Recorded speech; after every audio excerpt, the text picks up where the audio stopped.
You've got 30 seconds to get off this property before I have you dragged out in handcuffs." The security guard's hand was already reaching for the radio on his belt. 6'2", military posture. The kind of man who'd practiced that threat in the mirror until it felt like breathing. The woman in front of him didn't move. She stood in the marble lobby of Vanguard Dynamics headquarters. 30-foot ceilings, abstract art worth more than most houses, a waterfall wall that sounded like money pouring down glass. She wore a simple navy dress, flat shoes, a canvas tote bag hung from her shoulder. She looked like someone who'd wandered in from the bus stop outside. She looked like nobody, and that was exactly the problem, because the man threatening her had no idea he was speaking to the person who owned 58% of everything around him, including his job. The grip on her arm tightened. Behind the reception desk, a woman with perfect blonde highlights was already dialing. "We have a situation, possible 5150, she won't leave." 5150. Psychiatric hold, for asking a question. The elevator chimed. The doors slid open. And the man stepping out was already smiling. The kind of smile that arrives before the person wearing it has seen anything worth smiling about. Sterling Harcourt, CEO. The name on the building, the face on the business magazines. He took in the scene, the scattered papers on the marble floor, the security guard's grip, the black woman being escorted toward the exit. "Brock, what's going on here?" "Trespasser, sir. She's being removed." Sterling Harcourt looked at the woman, through her, like she was furniture that had been delivered to the wrong address. "Handle it." He walked past, didn't break stride. The elevator closed behind him. And just like that, the majority shareholder of his company was shoved through the glass doors into the October sun. If you're new here, hit that subscribe button and turn on notifications, because what happens next will shock you. 3 days earlier, the world looked different. Geneva Patton woke at 5:47 a.m., the same time she'd woken every morning for the past 31 years. Her body didn't need an alarm anymore. It operated on a schedule carved into muscle and bone by decades of discipline. The duplex in Church Hill was quiet, had been quiet for 3 years now, ever since the hospital called at 2 in the morning, and the voice on the other end said words that rearranged everything she thought she knew about forever. Walter was gone. 3 years, and she still reached for his side of the bed sometimes. 3 years, and the coffee maker still brewed 2 cups because she couldn't bring herself to reprogram it. She moved through the morning routine the way she always did. Shower, dress, hair pulled back in a simple bun. The clothes came from thrift stores mostly. Good quality, well-maintained, nothing flashy. The kind of wardrobe that made people look past you instead of at you. That was intentional. At the kitchen table, she opened her laptop and checked 3 email accounts before touching breakfast. The first was personal, mostly spam, a few church newsletters she never read. The second was the account Walter had set up for household bills, still active, still receiving statements she paid on time every month. The third account was different. The third account was connected to First Delaware Trust Company, and the emails it received were not about electric bills or grocery coupons. She scrolled through the morning's messages, quarterly reports, proxy statements, a notice about an upcoming shareholder meeting. Her eyes stopped on that one. Vanguard Dynamics, Inc. Notice of Annual Meeting of Shareholders. You are cordially invited to attend the annual meeting on October 15th at 10 a.m. Vanguard Dynamics Headquarters, 1200 Commerce Plaza, Richmond, Virginia. As a shareholder of record, you are entitled to vote on matters presented at the meeting. Geneva read it twice, then a third time. She opened her leather journal, the same kind she'd used for 22 years in the county auditor's office, and wrote the date, circled it, added a single word beneath, visit. She closed the journal and made breakfast. 2 eggs, scrambled, whole wheat toast, black coffee from the pot that still brewed enough for 2. The photo on the mantel watched her eat. Walter at a tech conference, mid-laugh, caught in a moment of pure joy that the photographer had somehow bottled and printed and framed. He'd built Patton Ventures from nothing, a garage startup that became a legitimate company that became valuable enough to merge with Vanguard Dynamics 6 months before his heart decided it was done. Geneva had inherited everything. The life insurance paid off the mortgage, the pension from the county kept the lights on, but the rest, the trust, the shares, the stake in a company now valued at $340 million, she hadn't touched, hadn't needed to, hadn't wanted to, until now. The corner store was 4 blocks away. Geneva walked it every morning after breakfast, rain or shine, the same route she'd walked for 15 years. Past the renovated row houses that used to be crack dens, past the coffee shop that charged $6 for something that tasted like burnt cardboard, past the vacant lot where Walter had once talked about building affordable housing before the city council buried the proposal in committee. Church Hill was changing. Gentrifying, the real estate agents called it. Improving, the new residents said. Erasing, the old-timers muttered when they thought no one was listening. Geneva had lived here long enough to see all three. The new neighbor was outside when Geneva passed. White woman, late 30s, yoga pants, AirPods permanently lodged in her ears. She'd moved in 6 months ago, never introduced herself, never waved. This morning, she saw Geneva coming and crossed to the other side of the street. Didn't acknowledge, didn't explain. Just moved, like Geneva was an obstacle to be avoided, rather than a person to be greeted. Geneva kept walking. She'd stopped being surprised by these things years ago, stopped being hurt by them not long after. Now they were just data points, evidence of something she'd known her whole life. Some people looked at her and saw a threat. Some people looked at her and saw nothing at all. Both were useful, depending on the situation. At the corner store, the clerk, a young man named Derek who'd worked there since high school, watched her browse. His eyes followed her hands, tracked her movements down the aisles, lingered on her pockets when she approached the register. She set down a carton of eggs and a loaf of bread, paid in cash, a $20 bill, crisp and clean. Derek held it up to the light, squinted at the watermark, turned it over to check the strip. "It's real," Geneva said. "Just policy, ma'am." It wasn't policy. She'd watched the white woman before her pay with a 20 that went straight into the drawer without inspection. But Geneva didn't argue, didn't complain, just waited while Derek satisfied himself that her money was legitimate, then took her change and her groceries and walked home. She'd learned a long time ago that some battles weren't worth fighting. The trick was knowing which ones were. That evening, the television delivered Sterling Harcourt into her living room. Local news. The 6 o'clock broadcast. A segment called Richmond Rising that profiled the city's success stories. Tonight's success story wore a tailored suit and a smile that probably cost $10,000 in dental work. Vanguard Dynamics CEO Sterling Harcourt announced today that the company has reached a $340 million valuation following its successful merger with Patton Ventures. The Richmond-based tech firm has become one of the region's fastest-growing employers. The anchor's voice was warm, admiring. The footage showed Sterling shaking hands with the mayor, cutting ribbons, standing in front of gleaming buildings that hadn't existed 5 years ago. "We're not just building technology," Sterling said into the camera. "We're building the future of Richmond."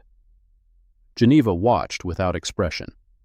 Patton Ventures, Walter's company, the one he'd started in their garage with $3,000, and a dream that kept him awake until 2 in the morning more nights than she could count. The merger had happened 2 months before he died. Sterling Harcourt had come to the hospital, she remembered, stood at the foot of Walter's bed with that same smile, talking about legacy and vision and the future they were building together. He'd never spoken to Geneva, not once, not at the hospital, not at the funeral, not in the 3 years since. She didn't exist to him. Walter's widow. The woman who'd supported and sacrificed and held things together for 30 years while her husband chased a dream that finally paid off. Just another nobody. Geneva opened her journal, wrote one word. Visit. October 12th, 3 days before the shareholder meeting. Geneva took the bus downtown. She could have driven. Walter's car was still in the garage, maintained but rarely used, but she wanted to arrive the way she'd arrived everywhere for the past 52 years. Quietly, unremarkably, without fanfare. The Vanguard Dynamics building rose 17 stories above Commerce Plaza. Glass and steel and ambition made architectural. The lobby alone was probably worth more than every house on her block combined. She pushed through the revolving door and stepped into another world.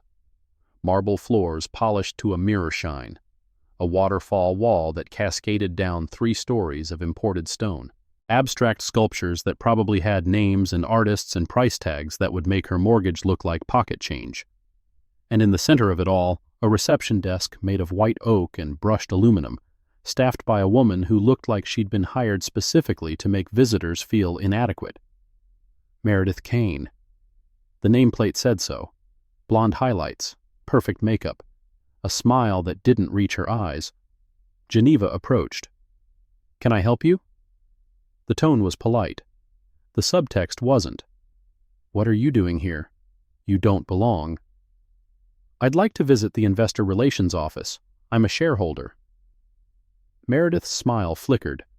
Her eyes traveled down Geneva's outfit. The simple navy dress, the flat shoes, the canvas tote bag. The mental calculation was almost visible. This woman doesn't look like she could afford a share of anything.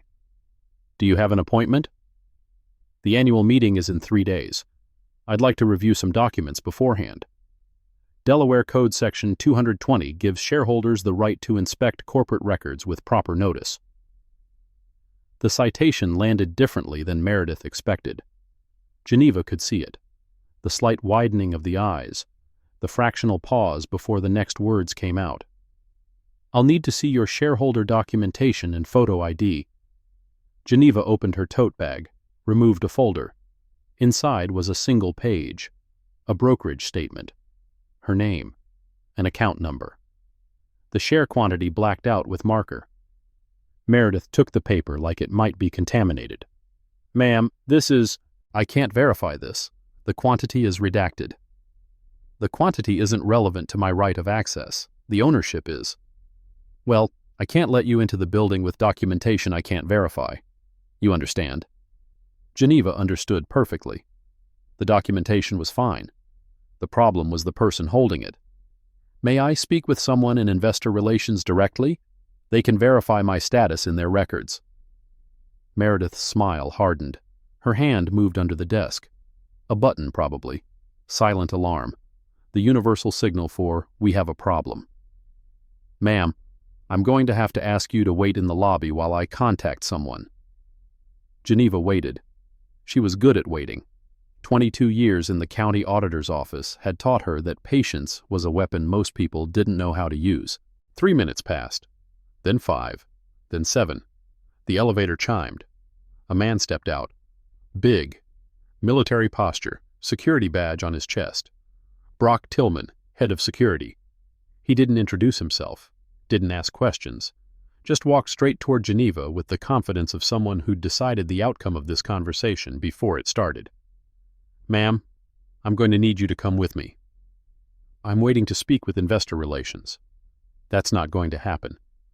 He stepped closer, close enough that she could smell his cologne, close enough that the physical threat was unmistakable. "You need to leave, now." "I have a legal right to—" "You have a legal right to nothing." His hand closed around her upper arm. The grip was hard, harder than necessary. "This is private property. You've been asked to leave. If you don't comply, I will physically remove you and have you arrested for trespassing under Virginia Code Section 18.2-119. He was quoting the sign on the wall. Geneva had read it when she walked in. Vanguard Dynamics. Visitor Policy. All guests must present valid identification and obtain authorization from a registered employee. Unauthorized presence beyond the lobby constitutes trespassing under Virginia Code Section 18.2-119. "I've presented identification," Geneva said. Her voice was steady, calm. "I've requested authorization from a registered employee. I've been waiting for 7 minutes. And now you're being escorted out. Brock's grip tightened. His thumb pressed into the soft tissue of her inner arm. A pressure point. Deliberate pain disguised as control. We can do this the easy way or the hard way. Your choice. Geneva didn't resist, didn't fight, but she didn't move either. I'd like to document this interaction. May I have your badge number? Lady, I don't think you understand the situation. I understand it perfectly. You're using physical force to remove a shareholder from a company she partially owns because your receptionist didn't like the way I look. I'd like that documented for the record. Something flickered across Brock's face. Not fear exactly, but uncertainty. A crack in the facade. Behind them, Meredith was on the phone again. Her voice carried across the lobby. Yes, sir. The situation is escalating. She's claiming to be a shareholder. She's citing Delaware law. I don't know. She looks like... Yes, exactly. No, she won't leave. Yes, I'll tell them. She hung up, looked at Brock. Mr. Harcourt says handle it. That was all Brock needed. He pulled Geneva toward the door. Not walking, dragging. Her feet scrambled to keep up with his pace. Her tote bag slipped from her shoulder. The folder fell. Papers scattered across the marble floor like leaves in a windstorm. Her journal, her notes. 3 months of careful documentation, sliding across a floor that cost more to install than she'd earned in 5 years. My things, you can pick them up outside. He pushed her through the revolving door. The October air hit her face, cool, sharp, indifferent. The door spun behind her, and for a moment she saw her reflection in the glass. A black woman in a simple dress, flat shoes, hair starting to come loose from its bun. Nobody. Geneva walked to a bench near the building entrance, sat down, watched through the glass as Meredith gathered her scattered papers, not to return them, but to examine them. The woman's eyes scanned each page before tossing it into a pile by the door, reading her private documents, violating her privacy, adding insult to injury. 5 minutes later, a security guard, not Brock, a younger one, pushed through the door and dropped the pile at Geneva's feet. Half the pages were crumpled. The folder was torn. Don't come back, he said. Then he was gone. Geneva sat on the bench and reorganized her papers, smoothed out the creases, tucked them back into the damaged folder, found her journal at the bottom of the pile, cover scuffed, spine cracked, but intact. She opened it, wrote the date, wrote the time, wrote the names. Brock Tillman, Meredith Kane, Sterling Harcourt. Below that, she wrote a single sentence. They don't know who I am. The police arrived 11 minutes later. A Richmond PD cruiser pulled up to the curb. 2 officers emerged, a man and a woman. The man was white, mid-40s, the kind of face that had seen too much and stopped caring. Leland Graves, according to his name tag. His partner was younger, black, watching the scene with the careful neutrality of someone who'd learned not to show her thoughts. Ma'am, we got a call about a disturbance. Officer Graves's voice was tired, bored. This was routine for him. Another crazy person at a corporate building. Another problem to be solved and forgotten. You want to tell me what happened? Geneva told him. Calmly. Chronologically. The shareholder letter. The document request. The refusal. The removal. Do you have any proof you're a shareholder? She showed him the brokerage statement, the one with the quantity redacted. Graves squinted at it like it was written in a foreign language. This doesn't tell me much. It tells you I own shares in that company. The exact number is a private financial matter. Maybe so, but these people say you were trespassing and causing a scene. I was waiting in a public lobby. I caused no scene. The building door opened. Brock Tillman stepped out, badge gleaming, story ready. Officers. This woman entered the building, refused to provide identification, became verbally aggressive, and had to be physically escorted out when she refused to leave. Geneva's jaw tightened, but she said nothing. Just wrote in her journal. "Ma'am, is that true?" Graves asked.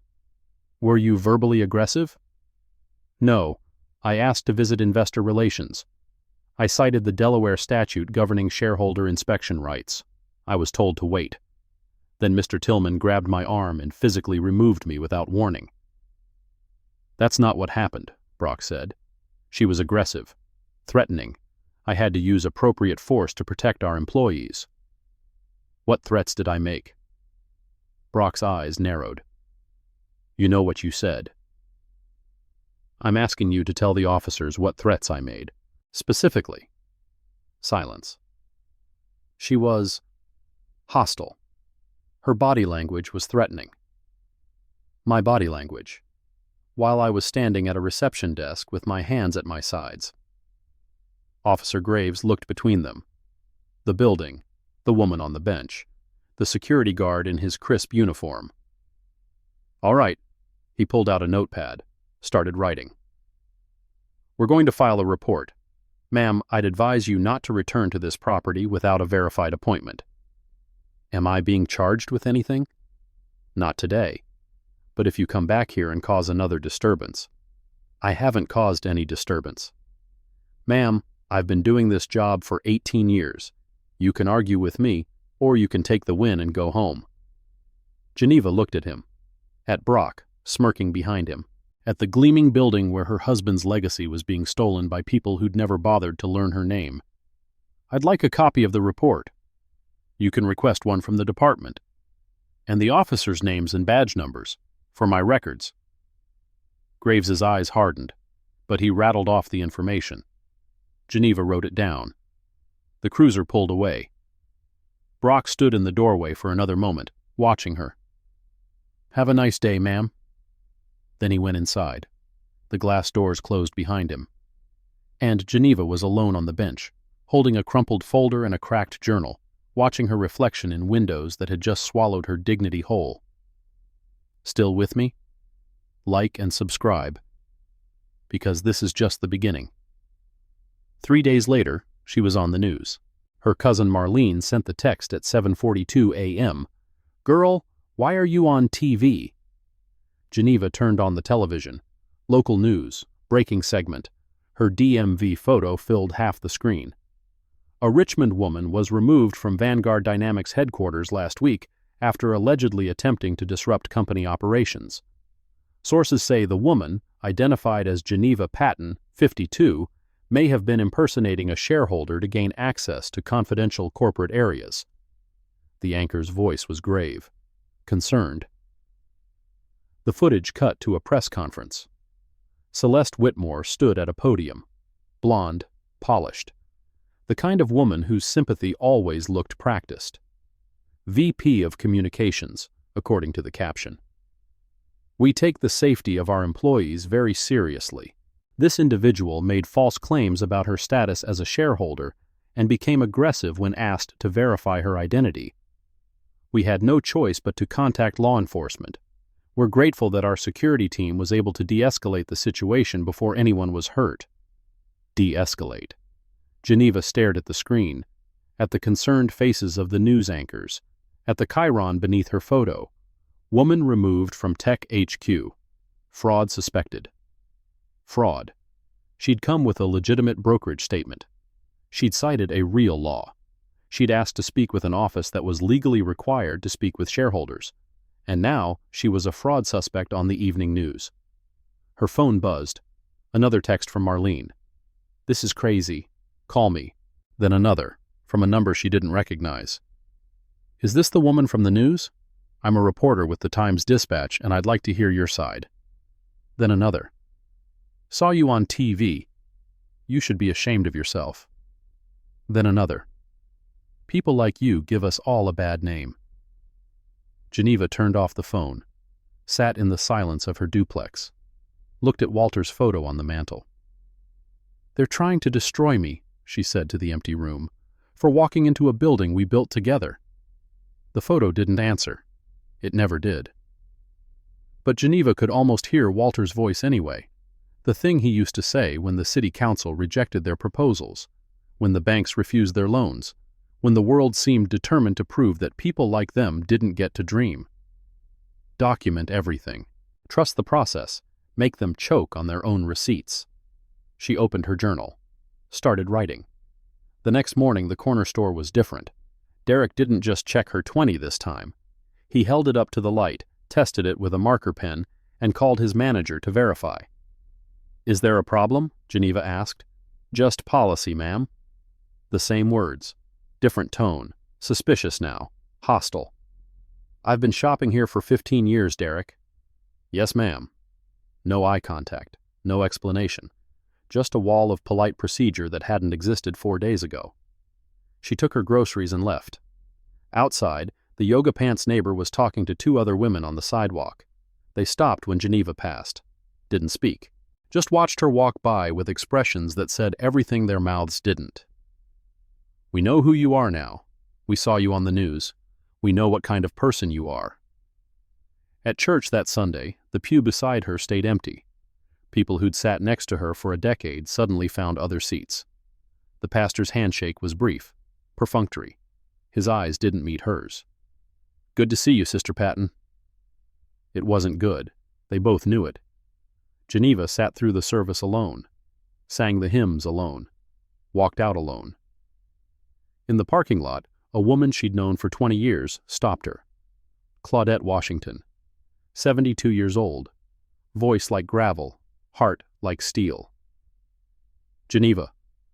"Claudette, I saw the news." Geneva braced herself. Here it came. Another accusation, another judgment. "They're lying about you." The words hit her like a physical force. "I've known you since you moved into that duplex.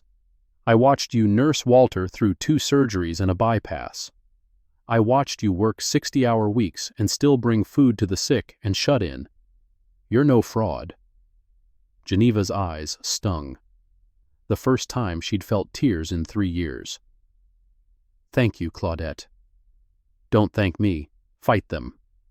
The old woman's grip was iron. "Whatever they're hiding, whatever they don't want you to find, you dig it up. You hear me? You dig it up and you bury them with it." She walked away.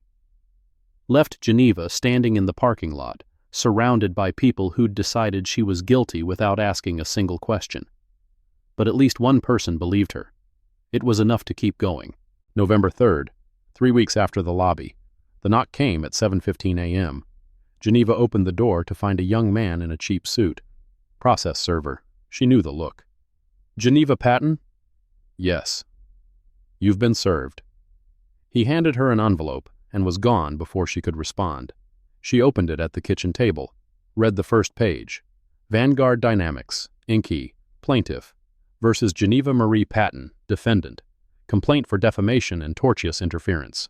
Plaintiff alleges that defendant knowingly made false statements regarding her status as a shareholder of Vanguard Dynamics, caused disruption to business operations and emotional distress to employees, and has continued to make defamatory statements to media outlets regarding the character and integrity of Vanguard Dynamics executives. Plaintiff seeks compensatory damages in the amount of $500,000, punitive damages, and injunctive relief prohibiting defendant from further contact with Vanguard Dynamics or its employees. $500,000. Geneva read the complaint twice, then a third time. The lead attorney's name was at the bottom. Vaughn Pritchard, General Counsel, Vanguard Dynamics. They were suing her for trying to visit her own company, for telling the truth about what happened. $500,000 that they knew she couldn't pay. A lawsuit designed not to win, but to destroy. Geneva closed her eyes, breathed. Then she opened her laptop and started searching. Virginia Civil Procedure Response Deadlines. Pro Se Defendant Defamation Defense. 8 Del C, Section 220 Enforcement. Case Law on Shareholder Access Rights. She worked until midnight, filled 7 pages of her journal with notes, mapped out timelines, deadlines, response requirements. Then, only then, did she make a phone call. Central Virginia Legal Aid occupied the 4th floor of a building that smelled like old coffee and desperation. The elevator was broken. The stairwell was covered in graffiti that someone had tried and failed to paint over. Esther Mbecky's office was barely bigger than a closet. She was 50-something, Nigerian-American, with reading glasses that never quite stayed on her nose and a desk buried under files 3 feet deep. The kind of lawyer who'd chosen justice over money and spent every day questioning that decision. "Ms. Patton," she gestured at the single chair across from her desk. "Sit. Tell me everything." Geneva told her. The letter, the lobby, the removal, the news coverage, the lawsuit. Esther listened without interrupting, took notes, asked clarifying questions with the precision of someone who'd heard 1,000 stories like this and knew which details mattered. "You cited Delaware Code Section 220 to the receptionist?" "Yes." "And the security guard removed you physically, without verbal warning?" "He grabbed my arm, hard enough to bruise." Esther's eyebrows rose. "Do you still have the bruise?" "No, but I have this." Geneva pulled out her phone, showed Esther a photo, her inner arm, 4 days after the incident, purple fingerprints clearly visible against dark skin. "You documented it." "I documented everything." Esther set down her pen, looked at Geneva for a long moment. "Ms. Patton, may I be direct with you?" "Please." "This lawsuit is designed to bury you. They've got a legal team that bills more per hour than I make in a week. They've got resources, connections, and a media apparatus that's already turned you into a villain. Defending against this will take hundreds of hours we don't have. And even if we win, you won't recover those hours or that reputation." "I understand." "Do you? Because I need to know, is this about principle, or is there something else going on here?" Geneva met her eyes, held them. "It's about the truth. And the truth is that I have every legal right to access records of a company I own shares in. They didn't just deny me that right, they assaulted me, humiliated me, and then lied about it to the police and the press. So this is about vindication. This is about accountability." Esther nodded slowly. Then she opened the complaint again. "All right, let's talk about what we're actually dealing with. They're claiming defamation, that you made false statements that damaged their reputation. The defense is truth. If you can prove you're actually a shareholder, their entire case falls apart." "I am a shareholder." "Then why didn't you show them the full documentation? Why redact the share quantity?" Geneva hesitated. For the first time in the conversation, she looked away. "Ms. Patton, if I'm going to help you, I need to know what I'm working with." "The quantity complicates things." "How so?" Silence. Geneva's hands folded in her lap, unfolded, folded again. "My husband founded Patton Ventures. Before he died, it merged with Vanguard Dynamics. As part of the merger, his shares were transferred to a blind trust. I'm the beneficiary of that trust." "How many shares?" Geneva's voice dropped, almost a whisper. 58%. Esther's pen clattered to the desk. 58. "Ms. Patton, are you telling me you hold majority control of the company that's suing you?" "I'm telling you that my husband's trust holds majority control, and I'm the sole beneficiary of that trust." Why didn't you tell them?" "Because I wanted to see how they'd treat me if they didn't know." The words hung in the air. Esther stared at her. "You walked into the headquarters of a company you effectively own, dressed like a nobody, and waited to see what would happen?" "I wanted to know what kind of people were running my husband's legacy. Now I know." Esther leaned back in her chair, rubbed her temples. "Miss Patton, Geneva, what you're describing, this changes everything. This isn't a defamation case. This is a shareholder rights case, a civil rights case, a corporate governance case." "I know." "If we reveal your position, the lawsuit evaporates. They can't sue their own majority shareholder for trying to inspect records she's legally entitled to see." "I know that too." "Then why not reveal it now?" Geneva's eyes hardened. "Because they humiliated me. They put their hands on me. They called me crazy. called me a fraud, tried to destroy my reputation.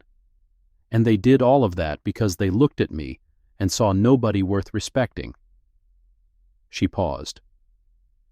"I want to see how far they'll go before they realize what they've done. I want them to commit themselves, to put their lies in legal filings, under oath, on the record, and then I want to watch their faces when they find out who they've been attacking." Esther was silent for a long moment.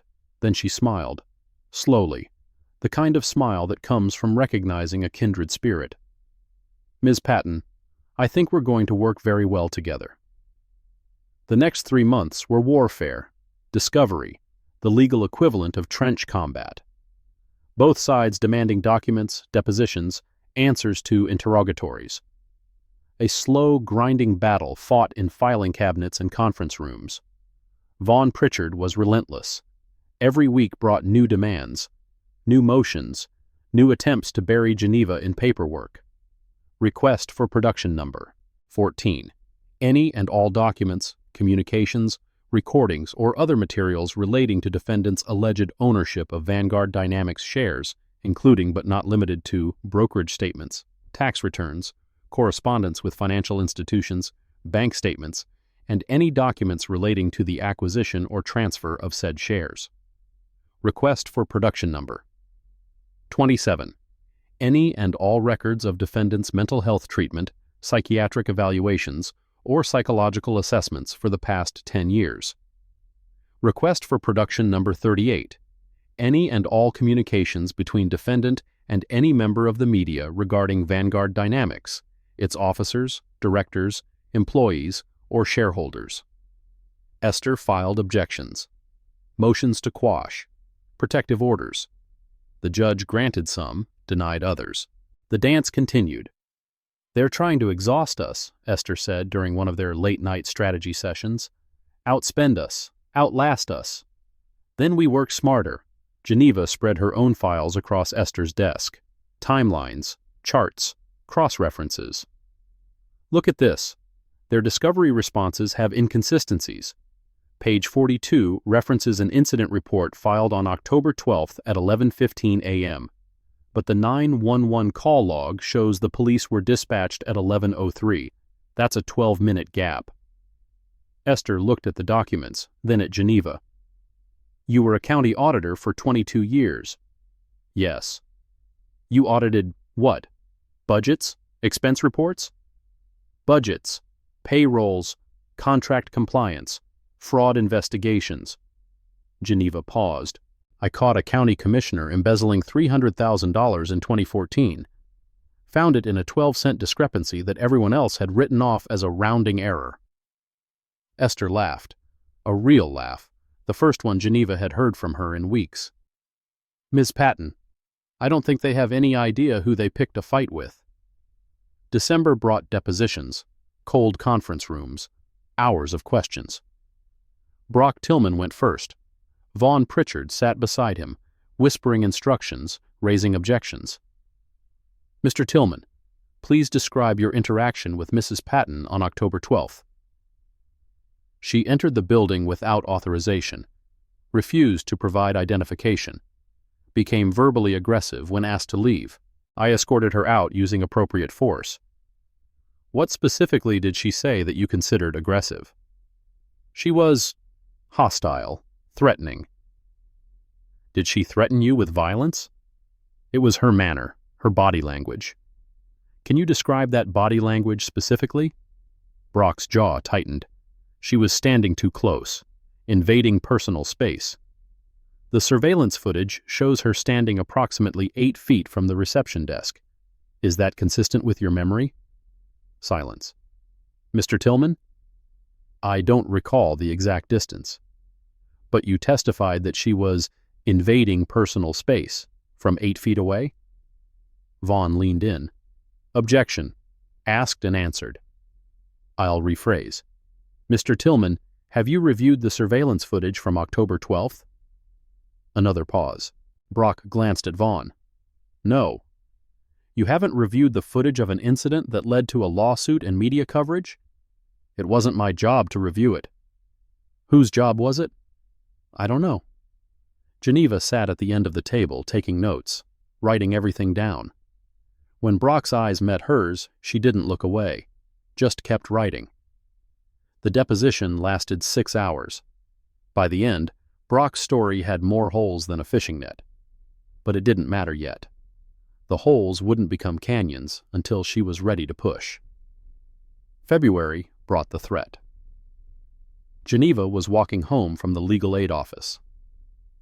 8:30 p.m., dark streets, cold wind. She'd stayed late reviewing documents, lost track of time, missed the last bus. The black SUV appeared from nowhere. It pulled alongside her, slowed to a crawl. The window rolled down. Brock Tillman's face emerged from the darkness. "Miss Patton." She kept walking, heart pounding, face neutral. "You should really consider dropping this lawsuit. People get hurt in litigation, financially, professionally." The SUV kept pace with her walk. Sometimes, other ways. Geneva stopped, turned, pulled out her phone, held it up, camera facing him. "I'm recording this interaction. Please state your name and purpose." Brock's smile flickered, just for a moment, then it came back harder. "You think a phone is going to protect you? I think documentation is going to protect me, just like it always has." The window rolled up. The SUV accelerated. Taillights disappeared around the corner. Geneva's hands didn't shake until she was on her porch. Then they didn't stop for an hour. She called Esther, reported the incident, filed a police report the next morning. The officer who took her statement looked bored, typed with 2 fingers, asked if maybe she'd misunderstood the conversation. He said, "Sometimes other ways. What other interpretation is there?" "Ma'am, that's pretty vague. Unless he made a specific threat. A man who assaulted me 3 months ago followed me in his car at night and implied I could be hurt. How is that vague?" The officer shrugged. "I'm just telling you what the DA's going to say. Without a specific threat of harm, it's going to be hard to prove anything." The report was filed. Nothing else happened, but Geneva kept the recording, added it to her files. Another receipt, another piece of evidence, another brick in the wall she was building. March 8th, 7 months since the lobby. Esther called at 6:45 a.m. Geneva could hear the exhaustion in her voice. And something else. Excitement. "You need to come see this, now." At legal aid, Esther had documents spread across every surface. Her eyes were red, her coffee cup empty, her hands trembling slightly. Vaughn Pritchard made a mistake. His paralegal included documents in the last production that weren't on the request list. Either they got sloppy or someone inside wanted us to have this.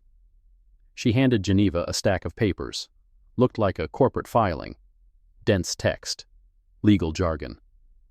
Page 4, line 12. Geneva found it. Vanguard Dynamics, Inc. Shareholder Registry. Confidential. As of merger date, September 15, 2021, Crossroads Blind Trust, Delaware.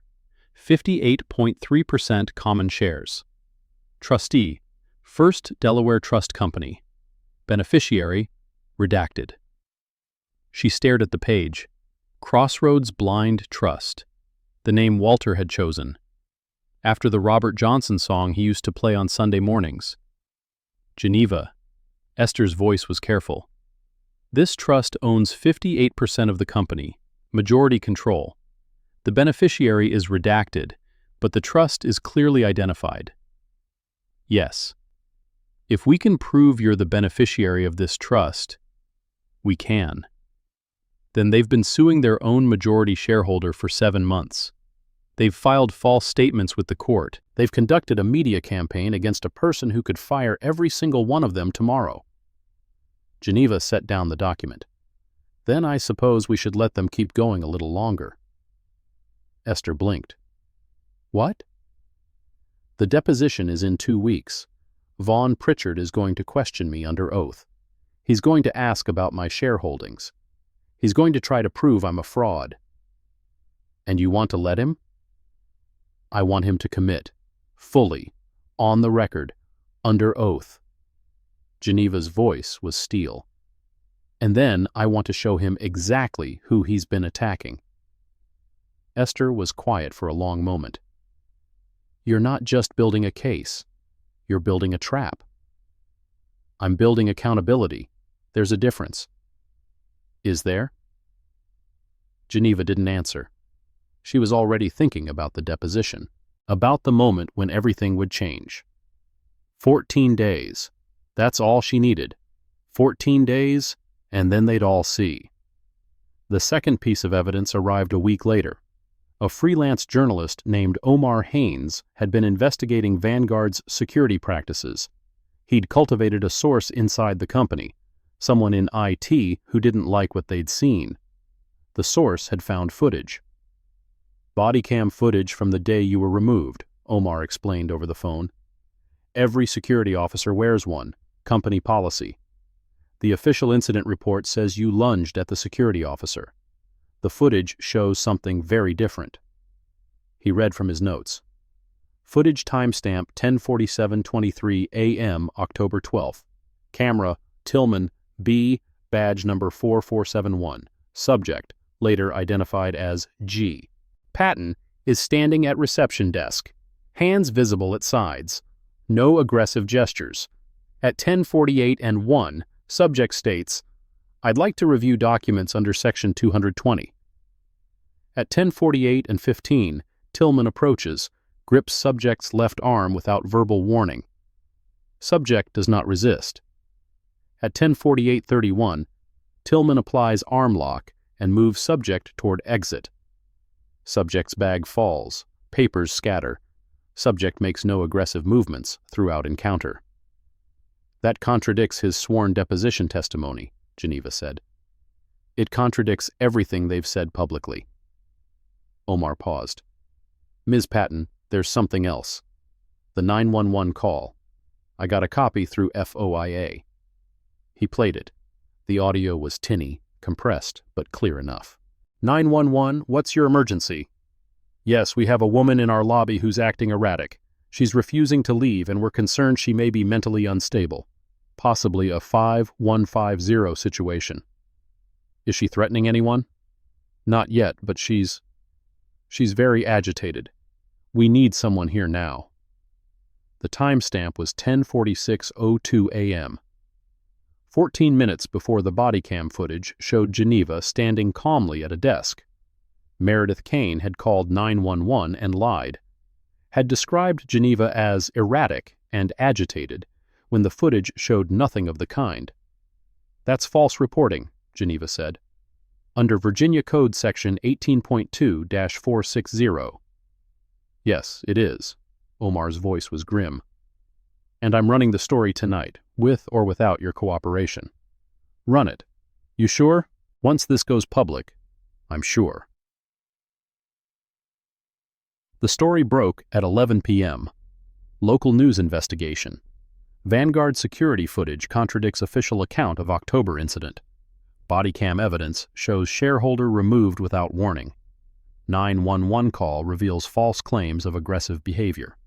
By morning, it had been picked up by 3 other outlets. By noon, the Richmond Times-Dispatch had it on their front page. By evening, CNN was calling. Geneva didn't answer any of them, not yet, but she watched the coverage, watched Celeste Whitmore scramble to issue new statements, watched Sterling Harcourt disappear from public view, watched the narrative shift from fraud suspect to possible victim of corporate overreach. The deposition was in 6 days. Everything was coming together. March 22nd, deposition day. The conference room was designed to intimidate. Mahogany table, 20 feet long. Leather chairs that probably cost more than Geneva's car. Water pitchers made of crystal. A view of the Richmond skyline that said, "We own this city." Vaughn Pritchard sat at one end. Silver hair, sharp suit, the easy confidence of a man who'd never lost a fight he cared about winning. Geneva sat at the other. Simple dress, flat shoes. Her journal on the table beside her. Esther was next to her. Quiet, watchful. Ms. Patton. Vaughn's voice was smooth, professional. A scalpel rather than a hammer. Let me begin by reminding you that you're under oath. False statements constitute perjury under Virginia law. I understand. Good. Then let's start with a simple question. You claim to be a shareholder of Vanguard Dynamics, is that correct? Yes. And you've refused to provide complete documentation of those holdings throughout this litigation. Why? I've provided what's legally required under the discovery rules. My personal financial information beyond what's relevant to this case is private. Are you aware that impersonating a shareholder to gain access to corporate records could constitute fraud under Virginia Code Section 18.2-178? I'm aware of the statute. I'm also aware that it requires false pretenses with intent to defraud. I made no false statements. Vaughn's eyes narrowed. The answer was too precise, too ready. Ms. Patton, what exactly do you do for a living? I'm retired. From? Henrico County, Auditor's Office, 22 years. An auditor. He wrote something on his legal pad. And in that role, did you have occasion to review corporate financial documents? Frequently. So you understand how shareholding works, how corporate structure functions? I do. Then you understand that a person with legitimate shareholdings would have no reason to hide the extent of those holdings. I understand that a person's financial information is private, and that the quantity of my shares is not relevant to whether I had the right to request access to corporate records. The quantity is very relevant, Ms. Patton, because if you own, say, a handful of shares purchased through some retail brokerage, a few $100s worth, your rights are quite different than if you owned a significant stake. How so? Vaughn smiled. He thought he'd found an opening. A person with minimal holdings doesn't have the right to show up unannounced and demand access to corporate records. There are procedures, processes. A person with legitimate concerns goes through proper channels. I went through the front door of a building my husband helped build. I presented documentation of my shareholdings. I cited the specific Delaware statute that grants shareholders inspection rights. I was met with physical force and false accusations. Your husband. Vaughn leaned forward. Let's talk about him. Walter Patton, founder of Patton Ventures. Yes. He died 3 years ago, and you claim to have inherited his shares. I don't claim anything. I did inherit his shares. Through what mechanism? A trust. What kind of trust? A blind trust, established under Delaware law. And this trust, do you have documentation of it? Geneva looked at Esther. Esther nodded. Exhibit B. Geneva slid a document across the table. A certified copy of the trust instrument, filed with Delaware Chancery Court on September 10, 2021. Page 8, Section 4.1, lists the beneficiary. Vaughn took the document, read it. His face went pale. This says... It says I'm the sole beneficiary of the Crossroads Blind Trust, which holds 58.3% of Vanguard Dynamics common shares. Silence. Dead silence. The court reporter's fingers stopped moving. Esther sat perfectly still. Even the air conditioning seemed to pause. Vaughn Pritchard looked at the document, then at Geneva, then back at the document. You're saying... I'm saying that your client has spent 7 months suing their own majority shareholder, that your security officer assaulted a person who could fire him with a phone call, that your communications team ran a defamation campaign against the woman who owns more of this company than anyone else alive. Geneva leaned forward. I'm saying that Sterling Harcourt works for me, that this entire lawsuit was filed without ever checking who they were attacking, and that every false statement, every fabricated incident report, every lie told to the police and the press, all of it is now documented under oath on the record. Vaughn's hand was shaking. The document trembled in his grip. This deposition is suspended. His voice cracked. I need to consult with my client. Of course. Geneva's voice was calm, steady. Take all the time you need. She gathered her journal, stood up, walked toward the door. At the threshold, she stopped, turned back. Mr. Pritchard, one more thing. He looked up, ashen. When you speak to Sterling Harcourt, please remind him that the annual shareholder meeting is in 3 weeks. I'll be attending. She walked out. Behind her, she heard Vaughn Pritchard's voice, thin and shattered. Get Sterling on the phone, now! Get him on the phone right now. The door closed behind her. If this story is keeping you on the edge of your seat, hit that subscribe button and turn on notifications, because Part 2 is going to blow your mind. End of Part 1. Coming in Part 2, the courtroom showdown, the board meeting that changes everything, the receipts that bury them all, and the mysterious letter that suggests this conspiracy goes deeper than anyone imagined. Rich CEO swed black woman in court. Then she revealed she actually owns his company. Part 2. The elevator doors closed behind Geneva, and for a moment she stood perfectly still in the hallway. The marble was cool beneath her flat shoes. The fluorescent lights hummed overhead. Somewhere in the distance, a phone was ringing. She could hear Vaughn Pritchard's voice through the conference room door, muffled, frantic, the careful control shattered into something raw. I don't care where he is. Get him on the phone. Get him on the phone right now. Geneva walked toward the exit. Didn't hurry. Didn't look back. Esther caught up with her at the stairwell. Geneva. Her voice was hushed, urgent. What you just did in there was necessary. You could have revealed this months ago, ended it before the lawsuit was even filed. And then what? Geneva pushed open the stairwell door, started descending. A quiet settlement? A confidential agreement? They would have learned nothing, changed nothing. They might have, they wouldn't. Her footsteps echoed in the concrete shaft. I know men like Sterling Harcourt. I've been watching them my whole life. The only thing they understand is consequences. Public, undeniable, inescapable consequences. Esther followed in silence. At the ground floor, Geneva paused, turned to face her lawyer.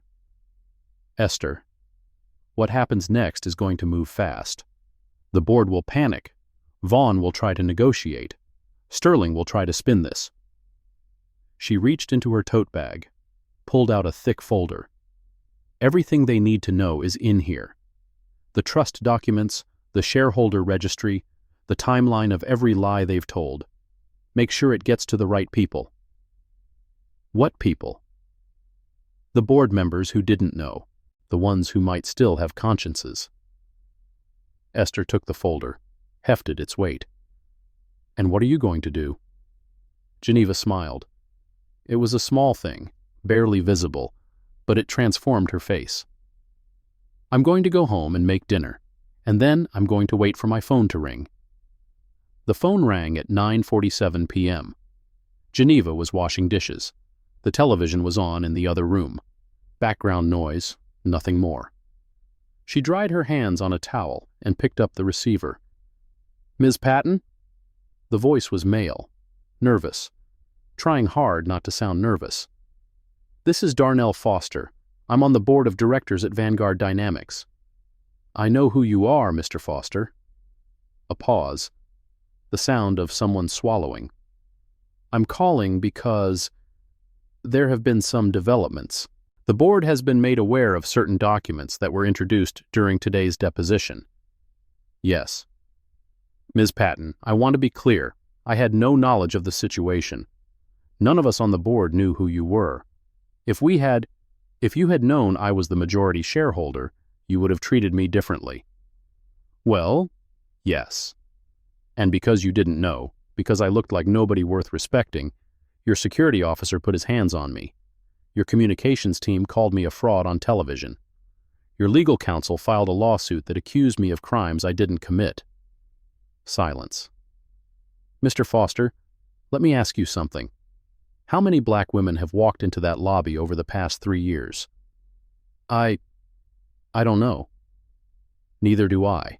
But I'm willing to bet that none of them were treated the way you would have treated a white man in a suit asking the same questions. Ms. Patton, I'm not finished. Her voice was steady, not angry. Something worse than angry. Certain. Your company has a problem. It's not just Sterling Harcourt. It's not just Brock Tillman. It's a culture that decided I was a threat the moment I walked through the door. A culture that lied to the police, lied to the press, and lied to the courts because it was easier than admitting they made a mistake. I understand, and I want you to know, the board is taking this very seriously. We're calling an emergency meeting tomorrow morning. Good. We would like you to attend, if you're willing. Geneva looked at the dishes in the sink, the photo of Walter on the mantel, the quiet duplex that had been her refuge for 3 years.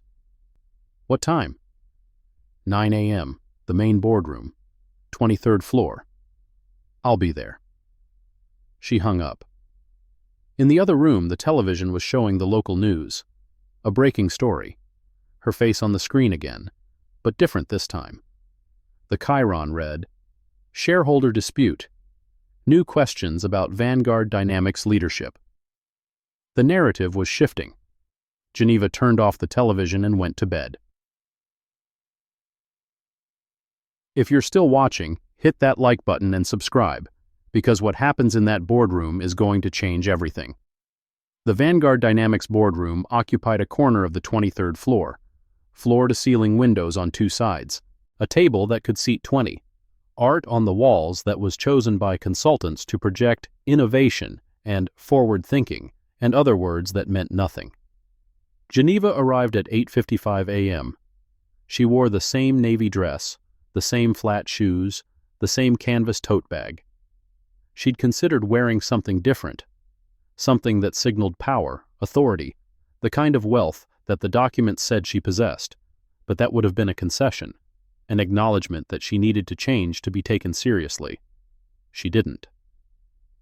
The receptionist on the 23rd floor looked up as Geneva approached, a different woman than Meredith Kane, younger, darker-skinned, with braids pulled back in a professional style.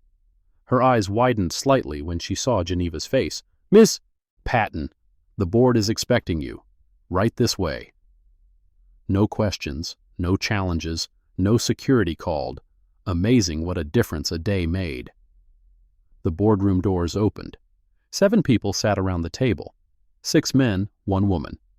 Expensive suits, expensive watches, expensive haircuts. The uniform of corporate power. At the far end sat Sterling Harcourt. He looked different than he had on television. Smaller. The smile was gone, replaced by something tight and controlled. When Geneva entered, his jaw tightened, but he didn't speak. Darnell Foster rose from his seat. Miss Patton, thank you for coming. Please, sit wherever you're comfortable. Geneva chose a seat near the middle of the table. Not at the head. That would come later. Not at the foot. She wasn't a supplicant. She set her tote bag on the floor, folded her hands on the table, waited. Darnell cleared his throat. We've asked you here because, well, I think everyone at this table understands that a significant mistake was made. Several mistakes, actually, over a period of months. That's one way to describe it. Ms. Patton, I want to be very clear. The board was not aware of your identity as the majority shareholder until yesterday afternoon. The trust structure, the Delaware filing, the redacted beneficiary information. We simply didn't know. Whose responsibility was it to know? Silence. Let me rephrase. When my husband's company merged with Vanguard, who was responsible for verifying the shareholder registry? More silence. Mr. Harcourt? Sterling's voice was tight, controlled. The merger was handled by outside counsel. Due diligence was conducted according to standard procedures. Standard procedures that somehow failed to identify that a blind trust held majority control of the combined entity. The trust was structured to avoid disclosure. That was your husband's choice. My husband's choice was to protect his family's privacy, not to be erased. Geneva's voice didn't rise. It didn't need to. When he died, someone should have verified who inherited his stake. Someone should have ensured that the largest shareholder was being properly informed about company matters. You received the annual shareholder notices. I received form letters, mass mailings, the The same documents sent to someone who owns 10 shares. She paused. Did you know, Mr. Harcourt, that I wrote to Investor Relations 3 times in the first year after Walter died? 3 letters, asking about the status of the merger, the direction of the company, the treatment of his legacy. I wasn't aware. You weren't aware because no one told you. Because no one thought the widow of Walter Patton was worth a return phone call. She reached into her tote bag, pulled out a folder. I have the letters here, dated, stamped, never answered. She slid the folder across the table. Darnell picked it up. Read. His face went pale. These were sent to our corporate office. Yes. And no one responded. Not once. The woman at the table, silver-haired, sharp-eyed, the only one who hadn't looked away when Geneva entered, leaned forward. Ms. Patton, my name is Ruth Wellington. I chair the governance committee. Her voice was measured, professional. I want to apologize on behalf of the board for the failures you've described.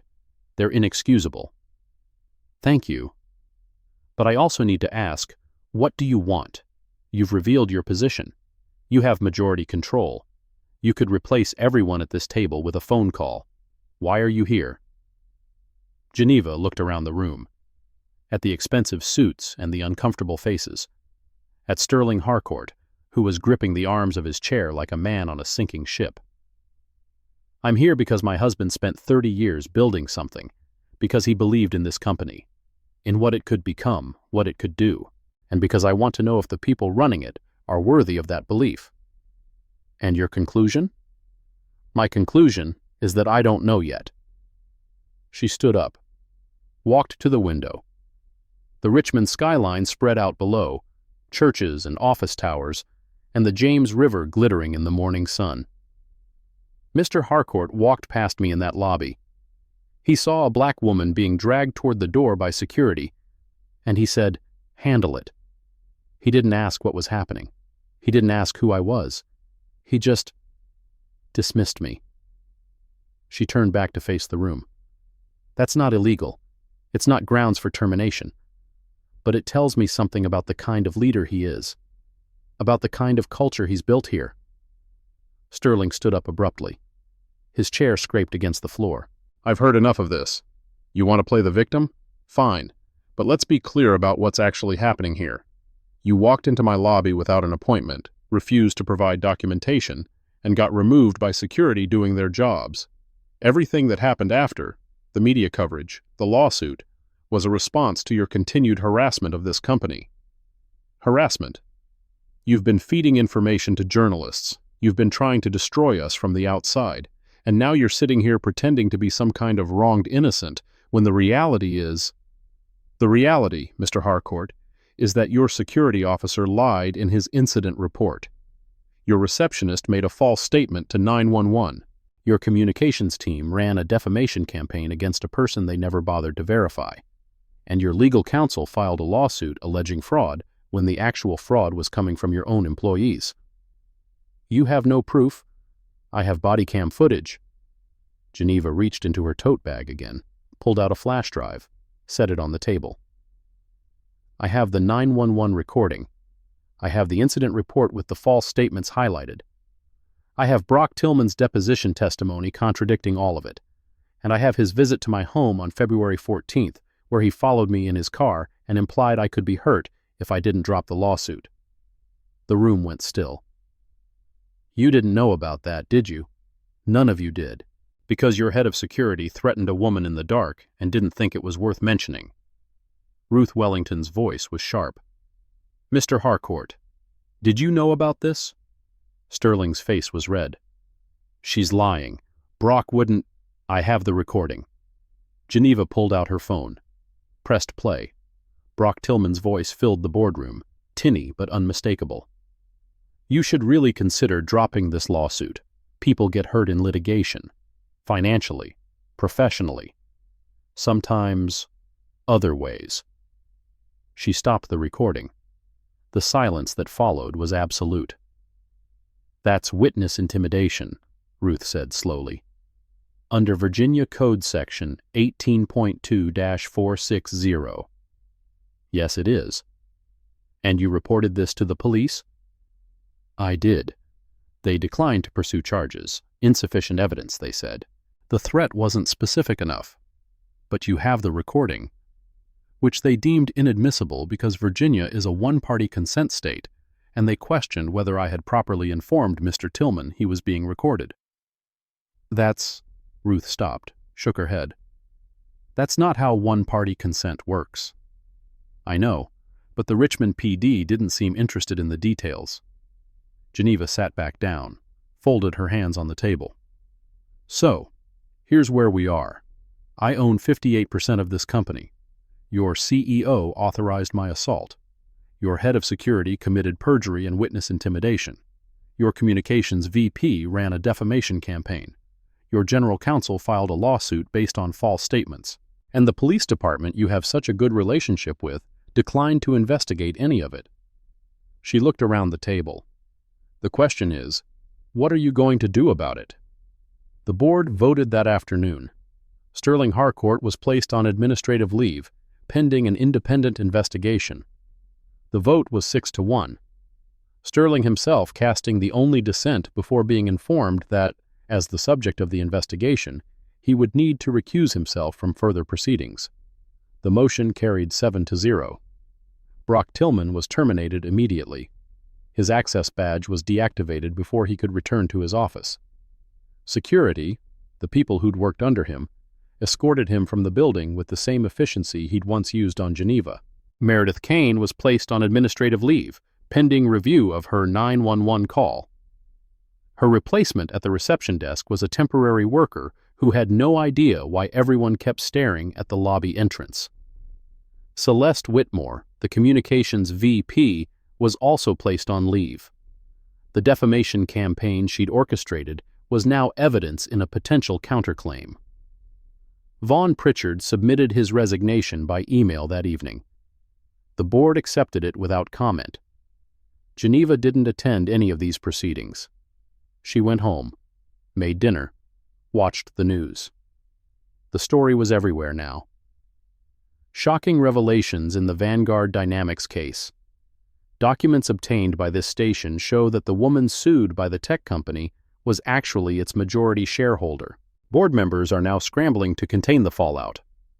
In a statement released this afternoon, Vanguard Dynamics acknowledged significant failures in our internal processes and announced that CEO Sterling Harcourt has been placed on administrative leave. The company declined to comment further, citing pending litigation. Civil rights advocates are calling for a broader investigation into the company's security practices.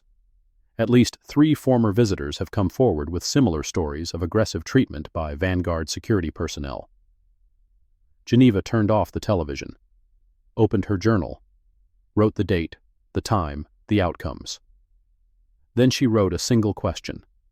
What else don't they want me to find? The lawsuit died quietly.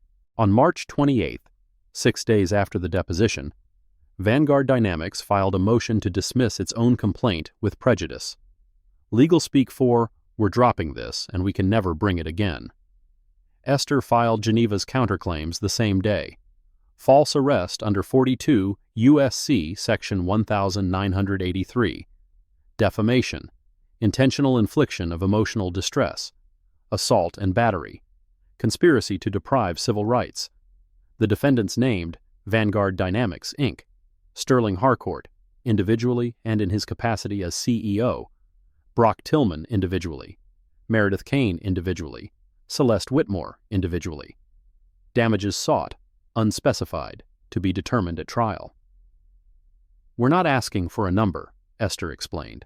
We're asking a jury to hear what they did and decide what it's worth.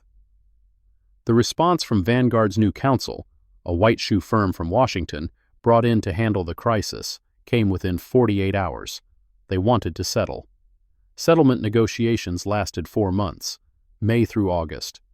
Conference rooms in Richmond, in Wilmington, in Washington. Lawyers from 3 states. Mediators who charged more per hour than Geneva had earned per week as a county auditor. She attended every session, sat quietly at the end of the table. Let Esther and the new co-counsel, a civil rights specialist from Howard Law, do the talking. But when the numbers came up, she spoke. $2.5 million. The mediator looked at her over his reading glasses. That's their final offer. $2.5 million in compensatory damages, plus full payment of your legal fees. No. Ms. Patton, with respect, that's a substantial sum, more than most plaintiffs in cases like this ever see. I'm not most plaintiffs. What are you asking for? Geneva opened her folder. The same folder she'd carried to every meeting. The same documentation she'd been building since October. I'm asking for accountability, not just money. Accountability. What does that mean specifically? It means Brock Tillman doesn't just lose his job. It means he's banned from security work in Virginia. It means his personnel file, including the 3 prior complaints of excessive force that were buried, gets turned over to the state licensing board. That may not be possible. It means Meredith Kane faces consequences for filing a false 911 report. I don't care if it's a misdemeanor. I want it on her record. Ms. Patton. It means Vanguard implements mandatory de-escalation training for every security officer. It means they revise their visitor policy to include explicit protections against racial profiling.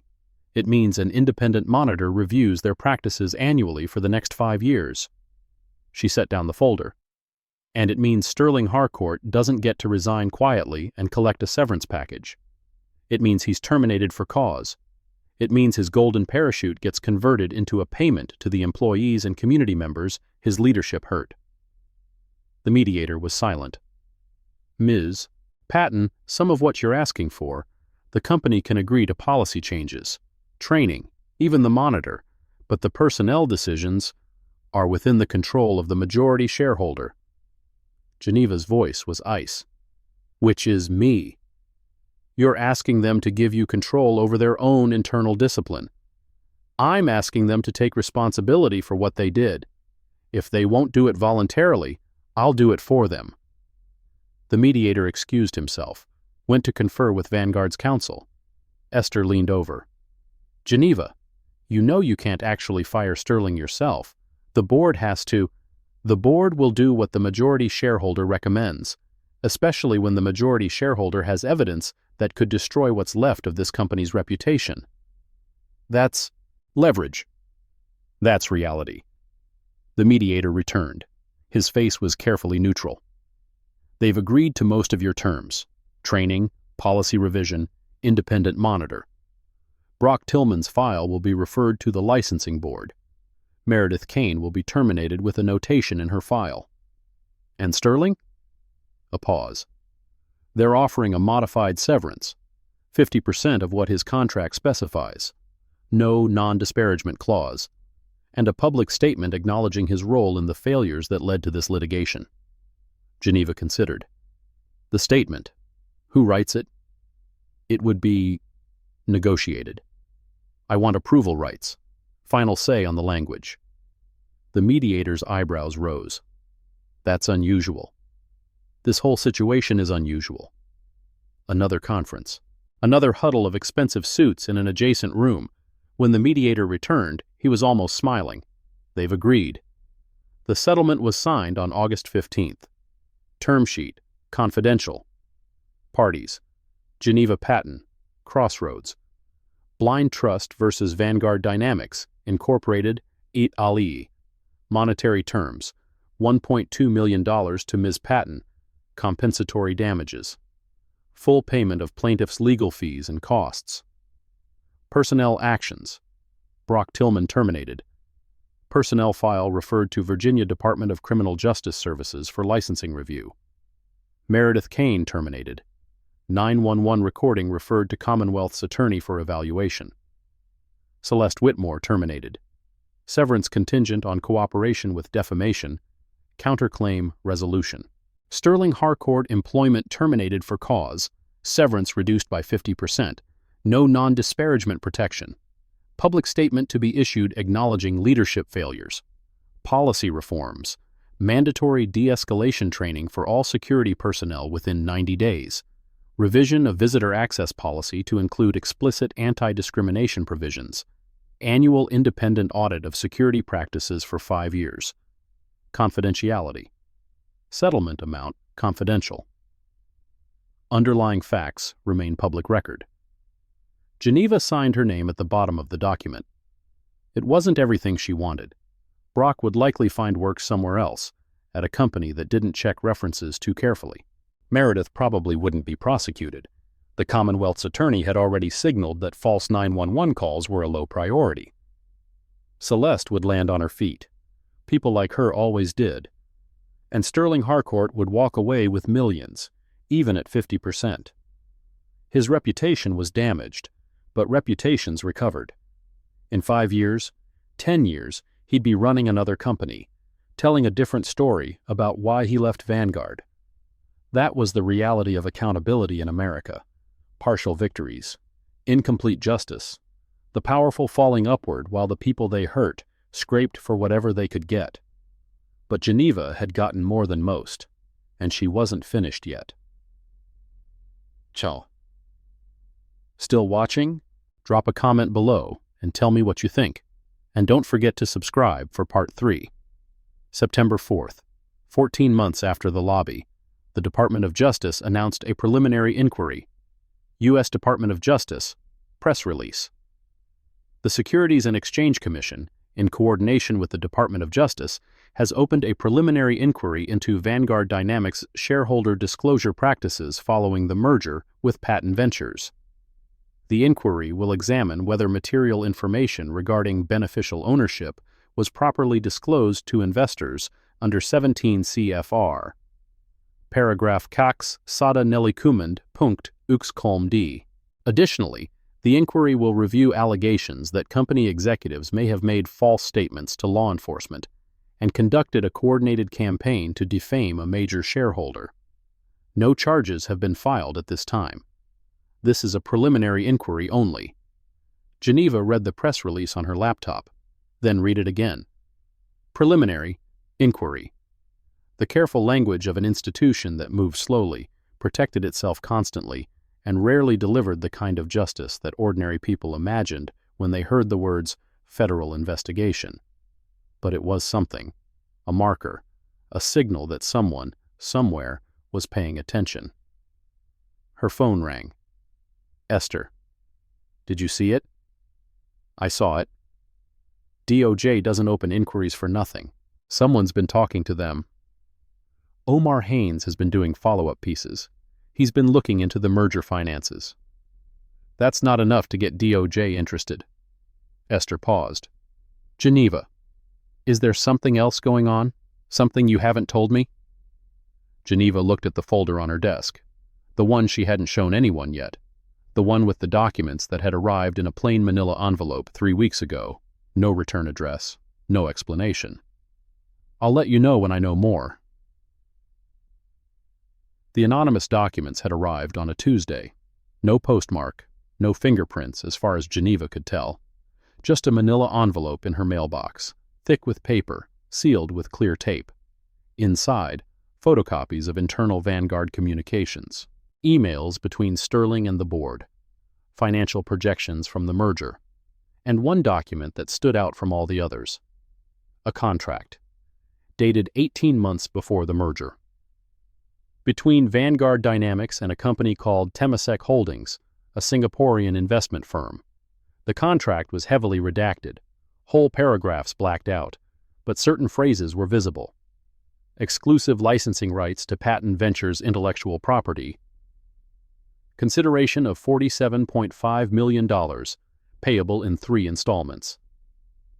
Contingent upon successful completion of merger with Patton Ventures. Geneva had stared at that document for hours, had searched for Temasek Holdings online, found nothing beyond a generic corporate website with no real information, had looked for news about Vanguard's international dealings, found only puff pieces about expansion plans. The contract suggested that Sterling had negotiated to sell off Walter's technology, the patents, the code, the innovations he'd spent 30 years developing, to a foreign company, before the merger was even complete, without disclosing it to shareholders, without telling Geneva. If it was real, and she couldn't verify that it was. It would explain a lot. Why Sterling had pushed so hard for the merger. Why the valuation had seemed lower than Walter expected. Why certain assets had been quietly written down in the first year after Walter's death. They hadn't just taken her husband's company. They'd sold it off piece by piece, kept the profits, and left her holding an empty shell. But Geneva couldn't prove any of it. The documents were anonymous, possibly forged, definitely inadmissible without authentication. She needed more, and she knew exactly where to start looking. October 12th, 1-year anniversary. Geneva stood outside Vanguard Dynamics headquarters. The building looked the same. Glass and steel and money made architectural. But there was a new sign in the lobby now. Patton Vanguard Technology Partners. Her husband's name, finally visible, finally acknowledged. Small victories. She walked through the revolving door. The lobby was quieter than she remembered. The waterfall wall was off. Maintenance issues, someone had said. The reception desk was staffed by a young man she didn't recognize. Ms. Patton. He stood up when he saw her. The board is expecting you. 23rd floor. Thank you. She rode the elevator alone, watched the numbers climb, remembered the last time she'd been in this building. Scattered papers on the marble, a security guard's grip on her arm, Sterling Harcourt's dismissive glance. A lifetime ago. The boardroom doors opened. The same room, the same table, different faces. Darnell Foster sat at the head now. Interim CEO, appointed by the board 3 months ago. Ruth Wellington was still there, along with 2 new members Geneva didn't recognize. The rest were holdovers, people who'd been on the board when everything happened, who'd claimed ignorance, who'd voted to suspend Sterling only after the alternative became unthinkable.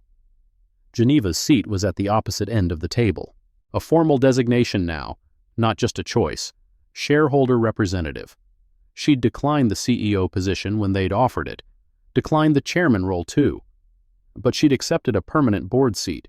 She attended quarterly meetings, asked uncomfortable questions, reviewed security reports, personnel complaints, expense accounts, made sure the de-escalation training was actually happening, made sure the visitor policy was actually being followed. It wasn't glamorous work. It wasn't the kind of justice that made headlines or inspired movies, but it was the kind that mattered. Darnell called the meeting to order. First item on the agenda, status update on the DOJ inquiry. A lawyer from the new outside counsel firm, not Vaughn Pritchard's firm, they'd been fired months ago, stood to present. The inquiry remains at the preliminary stage. DOJ has requested additional documents related to the merger financing and subsequent asset dispositions. We've produced approximately 14,000 pages to date. Any indication of where they're focused? They've asked several questions about the Temasek Holdings agreement. Geneva's eyes narrowed. She hadn't shared the anonymous documents with anyone, hadn't mentioned the Singapore contract. But somehow, DOJ already knew. Someone else was talking. What specifically about the agreement? The timing? The valuation? The fact that it was negotiated before the merger closed but not disclosed in the proxy statement? Ruth Wellington leaned forward. I don't recall seeing any Temasek agreement in the board materials. No, ma'am. It appears the agreement was negotiated directly between Mr. Harcourt and Temasek, without board approval. That's a violation of our governance charter. Yes, ma'am. It may also be a violation of SEC disclosure requirements. Geneva listened, said nothing. But inside, something was settling into place. The anonymous documents were real. Someone inside the company, or inside Temasek, had access to the originals, and they'd chosen to share them with her, and apparently with the federal government. But why? And more importantly, who? The meeting ended at noon. Geneva gathered her things slowly, let the other board members file out, waited until only Darnell Foster remained. Miss Patton. He approached her carefully, the way you'd approach a lion you weren't sure was tame. I wanted to check in, see how you're doing. I'm fine, Mr. Foster. Darnell, please. Darnell. She slung her tote bag over her shoulder. I have a question for you. Of course. The Temasek agreement. Did you know about it? He hesitated, just for a moment. But Geneva had been watching people lie for 30 years, and she caught it. I didn't know the details. Sterling kept it close to the vest, but I knew something was going on. And you didn't say anything. I should have. I know that now. He looked away. Sterling was persuasive. He made it sound like a routine licensing deal, nothing that needed board oversight. $47 million, routine. I know. I'm not proud of it. Geneva considered him. The expensive suit, the uncomfortable face, the guilt that was probably real but definitely convenient now that the consequences had arrived. Darnell, I'm going to ask you something, and I need you to tell me the truth. All right. Who sent me the documents? His face went blank, carefully blank, the kind of blank that took practice. What documents? The anonymous package. 3 weeks ago. The Temasek contract, the internal emails, the financial projections. I don't know what you're talking about. Someone on this board knows more than they're saying. Someone's been feeding information to me, and to DOJ, and probably to Omar Haynes too. She stepped closer. If it's you, I need to know, because whoever's doing this is taking a serious risk, and I need to understand why. Darnell held her gaze for a long moment. It wasn't me. Then who? I don't know. He paused. But if I had to guess, I'd look at the people who had the most to lose if Sterling's deal went through. The people whose positions were threatened. The people who got pushed aside when he consolidated power. That's not exactly a short list. No, it's not. Geneva nodded slowly, filed the information away. Thank you, Darnell. Ms. Patton, Geneva, I hope you find what you're looking for. I hope this whole thing, I hope it leads somewhere. It already has. She walked out. The letter arrived on November 15th. Plain envelope, no return address. Same as the first package, but thinner. Just a single sheet of paper, folded twice. Geneva opened it at the kitchen table. Read it slowly. Ms. Patton, you won this round, but the company has secrets older than Walter. Ask about the Singapore contracts. Ask about the 2019 audit. Ask who really funded the merger. You own the building, you don't own the truth. Not yet. A friend Geneva read it twice, then a third time. The Singapore contracts. She knew about those now. The Temasek deal. But the letter said contracts, plural, more than one. The 2019 audit. She didn't know anything about that. Walter had been alive in 2019, still running Patton Ventures, still years away from the merger. Who really funded the merger? She'd assumed it was Vanguard's existing investors, the venture capital firms and private equity funds whose names appeared in the corporate filings. But the letter suggested otherwise. Someone knew more than they'd revealed. Someone was pointing her towards something bigger. Geneva opened her laptop, started searching. Vanguard Dynamics. 2019 audit. The results were sparse. A brief mention in a trade publication about a routine financial review. Nothing about findings, concerns, or conclusions. She tried again. Vanguard Dynamics. Singapore 2019. This time, one result stood out. A Singaporean business journal, archived on a database she'd never heard of. The article was behind a paywall. Tech firm's Asia expansion raises questions. American company Vanguard Dynamics negotiating multiple licensing deals with regional partners. Sources say terms may undervalue U.S. intellectual property. Dated March 2019, 2 years before the merger. Geneva wrote the article title in her journal, made a note to find a way to access the full text. Then she wrote down the 3 questions from the anonymous letter. Singapore contracts. Multiple 2019 audit. What did it find? Merger funding. Who provided it? And below that, a single sentence. Not finished yet. She closed the laptop. turned off the light. The duplex settled into silence. Outside, a car was parked at the corner. Black SUV, similar to the one Brock Tillman had driven. Different plates. Geneva watched it through the window. The engine was running. The windows were tinted too dark to see inside. After 11 minutes, the car drove away. She wrote the time in her journal. The plate number. Different from Brock's, she was sure now. The duration of the observation. Documentation. Always documentation. Whatever was coming next, she would be ready. December brought cold weather and colder revelations. Omar Haynes published a 3-part investigative series in the Richmond Times-Dispatch. Geneva read each installment the morning it dropped, sitting at her kitchen table with coffee going cold beside her. Part 1. The merger that wasn't. The merger between Vanguard Dynamics and Patton Ventures was supposed to create a regional technology powerhouse. But documents obtained by this newspaper suggest that key assets were stripped from Patton Ventures before the ink was dry, sold to foreign investors at a fraction of their value, while the widow of founder Walter Patton was told nothing. Geneva read the details. The licensing agreements. Not just Temasek, but 2 other Singaporean firms whose names she didn't recognize. The timeline of asset transfers. The board minutes that showed Sterling Harcourt operating without proper authorization. It was worse than she'd imagined. Walter's life work, the patents, the algorithms, the innovations he'd spent 3 decades developing, had been sold off piecemeal to foreign companies in deals that benefited Sterling Harcourt personally.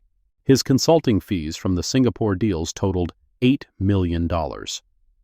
Undisclosed, unreported, hidden in shell companies that Omar had spent months unraveling. Part 2. The audit that disappeared. In early 2019, Vanguard Dynamics commissioned a routine financial audit from a respected accounting firm. What the auditors found was anything but routine.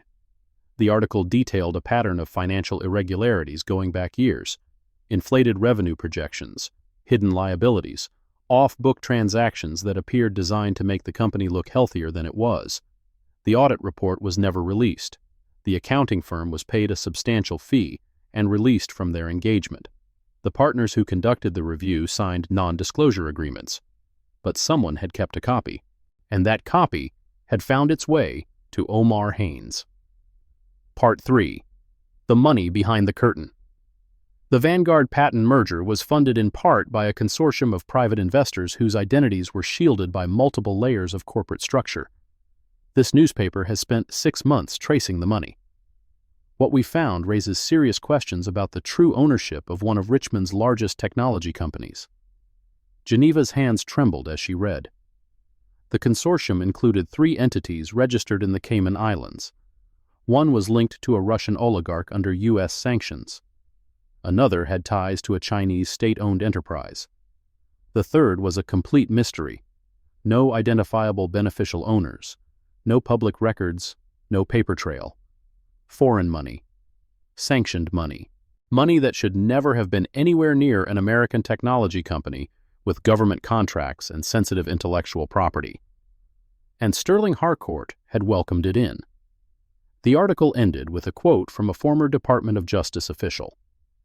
If these allegations are accurate, we're not looking at garden-variety securities fraud. We're looking at potential violations of CFIUS regulations, sanctions law, and possibly national security statutes. This isn't something that ends with a fine. This is something that ends with people going to prison.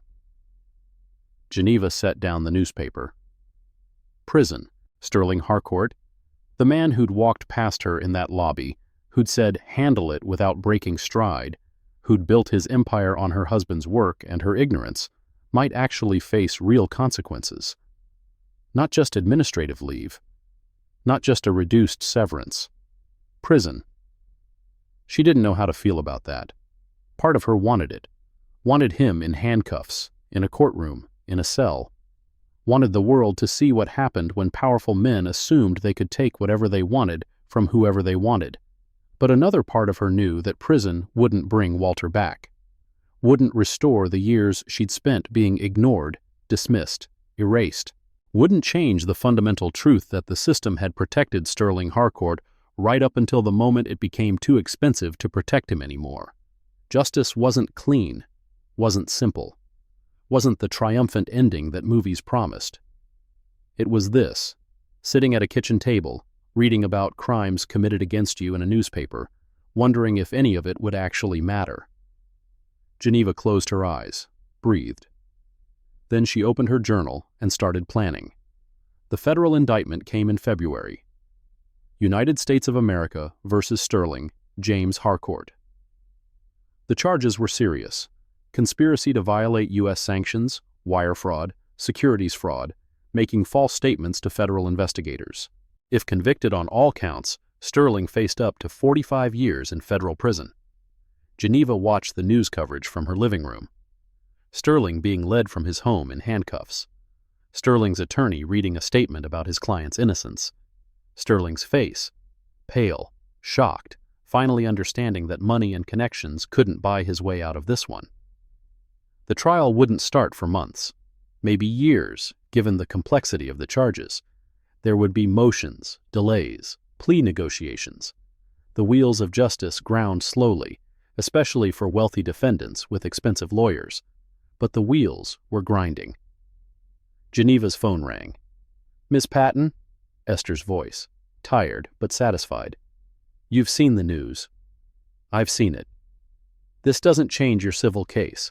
The settlement stands. But it does mean—" "It means the truth is finally coming out." "Yes, it does." Geneva was quiet for a moment. "Esther, I want to thank you." "For what?" "For believing me. Back at the beginning when I walked into your office with a crumpled folder and a story that sounded impossible. You could have turned me away. Most people would have. Most people wouldn't have documented everything the way you did." Esther paused. "Geneva, you won this case the day you walked into that lobby and started taking notes. I just helped translate it into legal language." "You did more than that." "Maybe." Esther cleared her throat. "There's something else. I don't know if you've thought about this, but with Sterling facing federal charges, Vanguard is going to need stable leadership, permanent leadership. The board is going to be looking for someone they can trust. Darnell Foster is doing fine. Darnell Foster is a placeholder. Everyone knows it. The company needs direction, and the investors are going to want to know there's someone at the helm who won't embarrass them." "What are you suggesting?" "I'm suggesting that you own 58% of that company, that you've been on the board for 6 months, that you know more about how these people operate than anyone else alive." Geneva laughed. A real laugh. The first one in a long time. "Esther, I'm a retired county auditor. I spent 30 years reviewing expense reports and catching people who padded their mileage reimbursements. You also caught a county commissioner embezzling $300,000. You also spent 14 months building a case that brought down a CEO and triggered a federal investigation. You also happen to be the widow of the man who actually built the technology this company runs on. That doesn't make me qualified to run a corporation." "No, but it makes you qualified to make sure the right people do." Geneva was silent for a long moment. "I'll think about it. That's all I'm asking." We're almost at the end, but the biggest twist is still coming. Subscribe now so you don't miss it. March brought the board meeting where everything changed. Geneva arrived early, sat in the boardroom alone for 20 minutes, looking out at the Richmond skyline, thinking about the path that had led her here. A year and a half ago, she'd been a widow, a nobody, a woman who lived in a duplex and shopped at corner stores and had stopped expecting the world to treat her with respect. Now she sat in a room worth more than her entire neighborhood, owned a majority stake in a company valued at $300 million, had triggered an investigation that would likely send one of Virginia's most prominent businessmen to prison. Walter would have loved this. Walter would have hated this. Both things were true. The board members filed in. Darnell Foster, Ruth Wellington, the others whose names she'd learned but didn't particularly care about. They took their seats, looked at her expectantly. Darnell called the meeting to order. Before we begin the formal agenda, there's a matter we need to address." He glanced at Ruth. Something passed between them. A signal. A decision made before Geneva arrived. "The board has been discussing leadership. Permanent leadership. With Sterling's situation, we feel it's time to make a change." "I'm listening." "We'd like to offer you the position of executive chairwoman." Geneva blinked. "Chairwoman. Not CEO. We understand you don't want to run day-to-day operations, but the board needs someone at the top who can provide strategic direction, someone the investors trust, someone with—" Ruth paused, searching for the word. "Moral authority." "Moral authority. You've earned it. Everything you've been through, everything you've exposed. People believe in you, Geneva. They trust you in a way they don't trust any of us." Geneva looked around the table, at the expensive suits, the uncomfortable faces, the people who'd gone along with Sterling's schemes, who'd looked the other way when the evidence was staring them in the face, who'd suddenly discovered their consciences only when the alternative became prison time. "Let me ask you something," she said. "All of you, if the documents hadn't come out, if Omar Haynes hadn't published his series, if DOJ hadn't opened an investigation, would we be having this conversation?" Silence. "Be honest." If I were still just a black woman with a crumpled brokerage statement and a story about being mistreated in your lobby, would any of you be offering me a chairmanship?" More silence. "That's what I thought." Ruth leaned forward. "Geneva, I'm not finished." Her voice was sharp, sharper than she'd intended. "I appreciate the offer, I do. But I need you to understand something. I didn't do any of this for power. I didn't expose Sterling Harcourt because I wanted his job. I did it because I walked into a building my husband helped build and was treated like a criminal for asking a question." She stood up, walked to the window. "Do you know what I wanted that day in the lobby? I wanted to see the investor relations office. I wanted to look at some financial documents. I wanted to understand what was happening to Walter's legacy." She paused. "That's all. Not revenge, not a takeover, just information. And they wouldn't give it to you. They wouldn't even let me ask. They took one look at me, at my clothes, my skin, my age, and decided I didn't deserve basic courtesy, basic respect, basic human dignity." She turned back to face the table. "So here's what I want. Not the chairmanship, not a title. What I want is a guarantee that what happened to me will never happen to anyone else who walks through those doors." Darnell frowned. "We've already implemented the training, the policy changes. Those are procedures. I'm talking about culture." Geneva sat back down.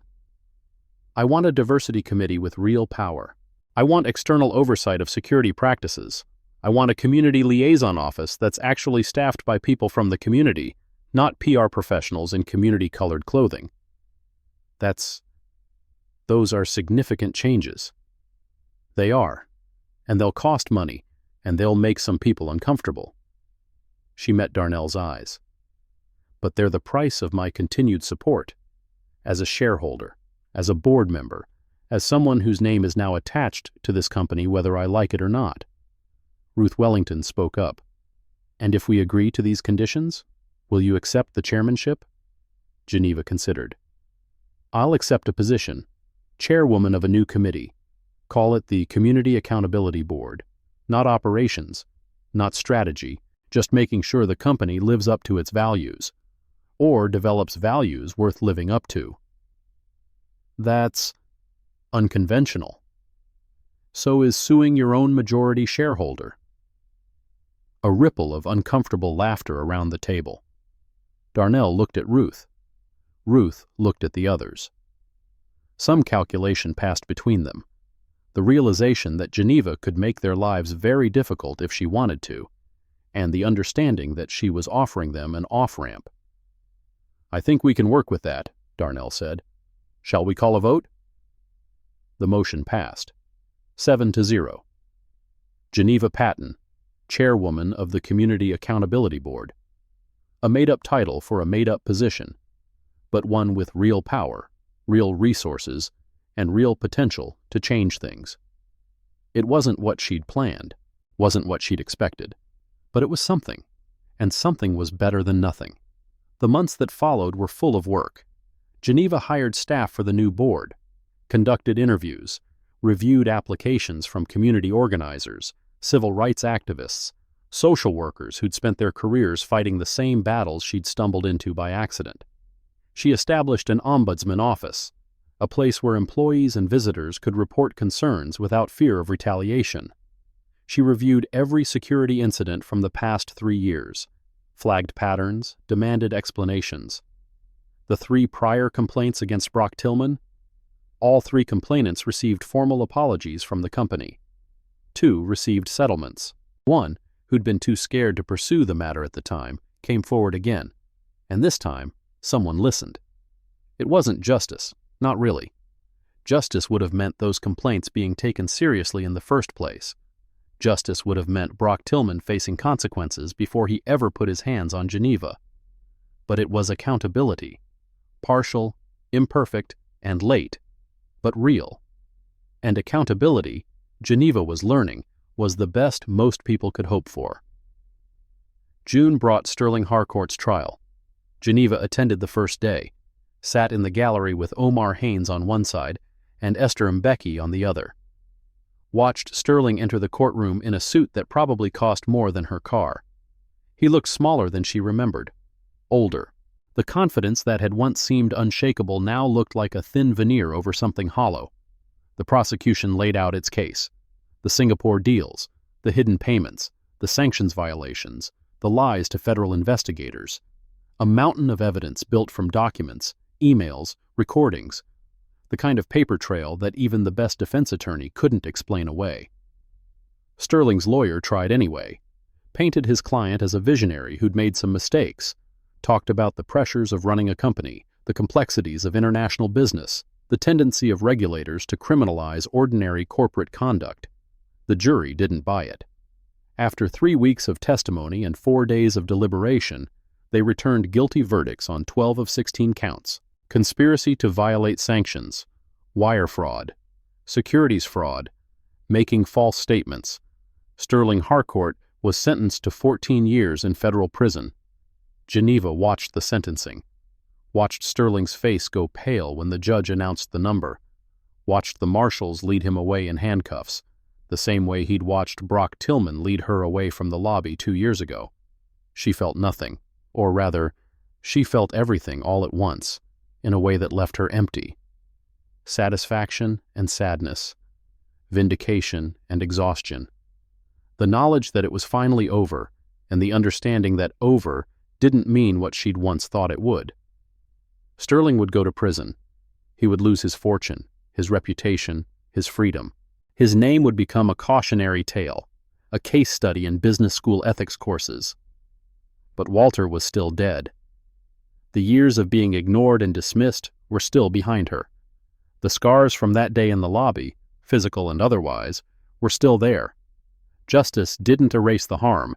It just drew a line under it and said, "This far, no further." Geneva stood up, walked out of the courtroom, didn't look back. 1 year later, Geneva stood outside Vanguard, now Patton Vanguard Technology Partners, watching the morning rush of employees stream through the lobby. Things had changed. The security desk was staffed differently now. 2 officers instead of 1, trained in de-escalation, equipped with body cameras that actually got reviewed. The visitor policy had been rewritten. Simpler language, clearer rights, a posted notice that explicitly prohibited discrimination. And there was a new sign by the entrance, a plaque, installed at Geneva's request, in memory of Walter Jerome Patton, founder, visionary, dreamer. His legacy lives in every line of code, every innovation, every person who dares to build something from nothing. Geneva touched the plaque. The metal was cool under her fingers. "Hey, Walter," she said quietly. "We did it." The lobby was different too. The waterfall wall had been replaced with a living plant installation. something Geneva had suggested, something the board had approved without argument. The abstract art was gone, replaced by photographs from the company's history. Walter's face appeared in 3 of them. She walked through the revolving door. The receptionist, a young man named Jerome, hired 6 months ago, looked up and smiled. "Good morning, Ms. Patton." "Good morning, Jerome." "The board meeting starts in 30 minutes. Can I get you anything? Coffee? Water?" "I'm fine, thank you." She rode the elevator to the 23rd floor, the same elevator she'd been denied access to 2 years ago, the same building she'd been dragged out of by security. Now she was here by right, by invitation, by a position she'd carved out of chaos and documentation and sheer stubborn persistence. The boardroom was filling up. Darnell Foster, still interim CEO, he'd declined to be considered for the permanent position, said he preferred being a placeholder. Ruth Wellington, who'd become something like a friend over the past year. The new faces, a retired judge, a community organizer, a tech industry veteran who'd specifically sought out companies with strong governance. Geneva took her seat at the table.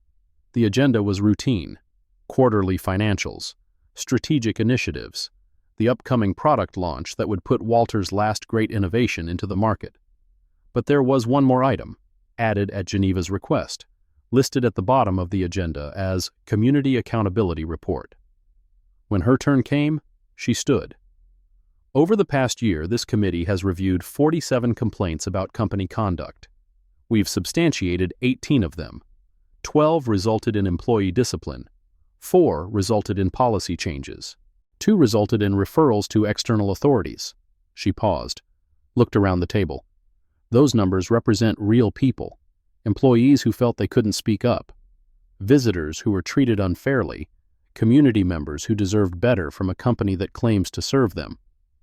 But they also represent something else. They represent a company that's willing to look at itself honestly, to acknowledge failures, to do better. She set down her notes. "We're not perfect, we never will be, but we're trying. And trying, in my experience, is the beginning of everything." Darnell nodded. "Thank you, Geneva. Shall we move to the next item?" "Actually, there's one more thing." She reached into her tote bag, the same canvas bag she'd carried to the lobby 2 years ago, the same bag that had fallen when Brock Tillman dragged her toward the exit. Inside was a folder. She set it on the table. "This arrived last week, anonymous like the others. I don't know who's been sending these, and I'm not sure I want to know, but the documents inside suggest that our international licensing agreements, the ones we inherited from the Sterling era, may have additional problems we haven't fully addressed." Ruth Wellington leaned forward. "What kind of problems?" "Potential CFIUS issues, export control questions, things the DOJ investigation didn't cover, either because they didn't know about them or because they're still looking." "Why bring this to the board? Why not just send it to the authorities?" "Because I'm not interested in catching people anymore." Geneva met Ruth's eyes. "I'm interested in fixing things.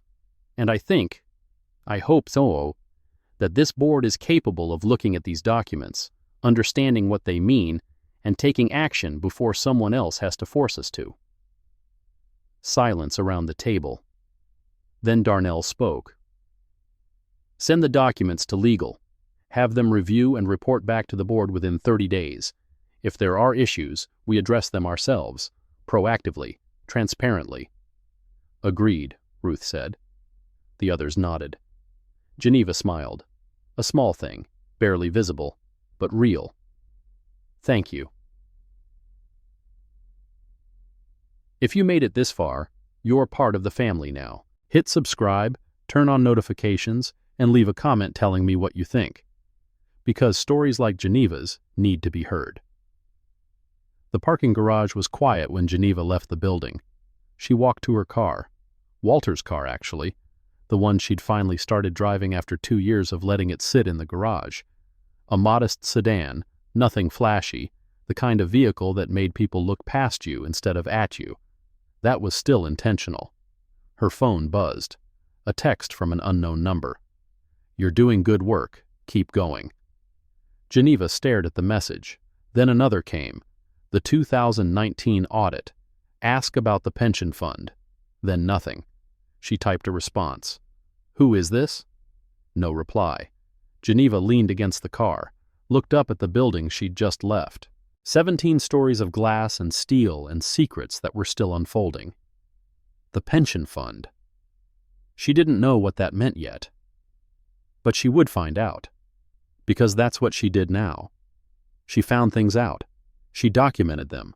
She made sure the right people saw them. It wasn't the life she'd expected, wasn't the retirement she'd planned. But it was meaningful in a way that nothing had been since Walter died. She got in the car, started the engine, pulled out of the garage. The city spread out before her, churches and office towers, and the river gleaming in the afternoon sun. The same city where she'd been humiliated, vindicated, and transformed. The same city where her husband had built a dream, and she'd fought to protect it. Home. Geneva drove toward Church Hill, toward the duplex that still had Walter's photo on the mantel and the coffee maker that still brewed 2 cups. But she was thinking about the pension fund, about the anonymous messages, about the documents that kept appearing in her mailbox from sources she couldn't identify. Someone was still feeding her information, someone who knew the company's secrets and wanted them exposed, someone who trusted her to do the right thing with what she learned. Geneva didn't know who they were, didn't know their motives, didn't know if they were hero or villain or something in between, but she knew one thing: the story wasn't over. It was never really over. There was always another lie waiting to be exposed, another wrong waiting to be righted, another person in a lobby somewhere being dragged toward the exit by someone who'd decided they didn't belong. And as long as that was true, Geneva Patton would be watching, documenting, waiting, not finished yet. The duplex was quiet when she arrived. She made dinner, washed the dishes, watched the evening news. Nothing about Vanguard today, which was probably a good sign. Then she opened her laptop and started searching. Vanguard Dynamics Pension Fund 2019. The results were sparse. A few references in annual reports, nothing that stood out. She tried again. Patton Ventures Employee Pension 2019. This time, something caught her eye. A legal filing from the Department of Labor. An inquiry into pension fund management practices at a company called PV Holdings, a subsidiary she didn't recognize. The filing was dated 4 months before the merger. Geneva downloaded it, started reading. The document was dense, legal jargon, regulatory citations, the kind of thing that would put most people to sleep. But Geneva had spent 22 years reading documents like this. She knew what to look for, and she found it on page 47. A notation about a potential discrepancy in pension fund valuations, a reference to undisclosed administrative fees that may have been improperly allocated, a recommendation for further investigation pending cooperation from fund management. The investigation had been closed 3 months later. No findings, no action, no explanation. Geneva wrote the page number in her journal. Then she wrote a question. What happened to the investigation? And below that, who closed it? She closed the laptop, turned off the lights, went to bed. But her mind was still working, still processing, still building the case that never seemed to end. Somewhere out there, someone was counting on her to keep digging. Someone who knew the truth and needed it to come out. Geneva would find them, eventually. One document at a time, one question at a time, one small piece of accountability at a time. That was the work now. Not revenge, not ambition, just the slow, stubborn, unglamorous labor of making sure powerful people faced consequences for what they'd done. It wasn't the ending she'd imagined. It wasn't triumphant or complete or clean. But it was real, and real, Geneva had learned, was the best you could hope for. The end. Author's note: Geneva's story is fiction, but the systems she fought against are real. Every day, people are dismissed, diminished, and destroyed by institutions that assume they're nobody. The only defense is documentation, the only weapon is persistence, and the only victory is making them face what they've done.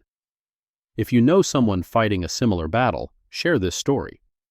Sometimes knowing you're not alone is enough to keep going, and remember, the most powerful people in the world are terrified of one thing above all else: receipts. Thank you for taking the time to watch this video today. If you found the content helpful, please remember to like and subscribe so you won't miss our upcoming episodes. If you have any questions or suggestions, feel free to leave a comment below. We are always here to listen.